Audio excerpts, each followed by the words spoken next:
Pushpa 2 movie ప్రస్తుతం వివాదాలకు care ఆఫ్గా మారిందని చెప్పడంలో ఎలాంటి సందేహం లేదు. పుష్ప 2 సినిమా ప్రీమియర్ షో సందర్భంగా సంధ్యా థియేటర్లో తొక్కిసలాట జరిగిన విషయం తెలిసిందే. కాగా ఈ ఘటనలో ఓ మహిళ మృతి చెందగా మరో బాలుడు తీవ్ర గాయాలతో ఆసుపత్రిలో చికిత్స పొందుతున్నాడు. అలాగే ఈ ఘటనకు సంబంధించి హీరో అల్లు అర్జున్ను తెలంగాణ పోలీసులు అరెస్ట్ చేయడం, ఆ తర్వాత బన్నీకి మధ్యంతర బెయిల్ మంజూరు చేయడం, ఇవన్నీ కూడా ఎప్పటికప్పుడు సోషల్ మీడియాలో వైరల్ అవుతూనే ఉన్నాయి. ప్రస్తుతం ఈ వివాదం రోజురోజుకి మరింత బలపడుతోంది. ఈ కేసులో రోజుకో ట్విస్ట్ బయటపడుతోంది. ఇవన్నీ చూస్తుంటే ఇది ఇప్పట్లో ఆగేలా లేదని అంతా అనుకుంటున్నారు. తాజాగా ఈ కేసు విషయంలో అల్లు అర్జున్ అభిమానులకు పెద్ద షాక్ ఇచ్చింది ప్రభుత్వం.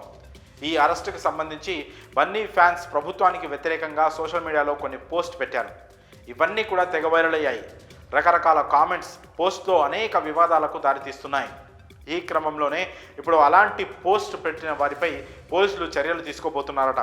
అభ్యంతరకరమైన పోస్టులపై నిఘా పెట్టిన పోలీసులు పలువురి ఫిర్యాదు మేరకు తాజాగా అల్లు అర్జున్ అభిమానులపై కేసులు నమోదు చేసినట్లు సమాచారం. ఇందులో భాగంగా ఈ వ్యవహారంలో కీలకంగా ఉన్న పలువురు బన్నీ ఫ్యాన్స్కు పోలీసులు నోటీసులు జారీ చేసినట్టు తెలుస్తోంది. పోలీసులు చర్యలకు ఉపక్రమించడంతో ఐకాన్ స్టార్ అభిమానులు ఆగమేఘాల మీద తాము చేసిన సోషల్ మీడియా పోస్టులన్నీ తొలగించే పనిలో పడినట్లు సమాచారం. చూడబోతుంటే ఈ వివాదం ఇప్పట్లో ఆగేలా కనిపించడం లేదు. దానికి తోడు సోషల్ మీడియాలో వైరల్ అవుతున్న 2 లెటర్స్ కేసును మరో కోణంలో ఆలోచించేలా చేస్తున్నాయి. మరోవైపు పోలీసులు సంధ్యా థియేటర్ యాజమాన్యానికి కూడా సోకాజ్ నోటీసులు జారీ చేశారు. అందులో భాగంగా ప్రధానంగా 12 లోపాలు గుర్తించారు. 2 థియేటర్లు కలిపి ఒకే ప్రాంగణంలో ఉన్నప్పుడు ఎంట్రీ ఎగ్జిట్ ఒకే వైపు ఎలా పెడతారనేది ప్రధాన ప్రశ్న.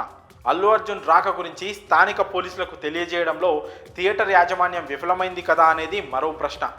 అల్లు అర్జున్ రాక సందర్భంగా ఎంట్రీ ఎగ్జిట్ ప్లాన్ ఎక్కడని ప్రశ్నిస్తున్నారు. ఇలాంటి 12 ప్రశ్నలతో సోకాజ్ నోటీసులు ఇచ్చి థియేటర్ లైసెన్స్ ఎందుకు రద్దు చేయకూడదో చెప్పాలంటూ 10 రోజుల్లో వివరణ ఇవ్వాలని ఆదేశించారు. మరి ఈ విషయంపై మీ అభిప్రాయాలను కామెంట్స్ రూపంలో తెలియజేయండి.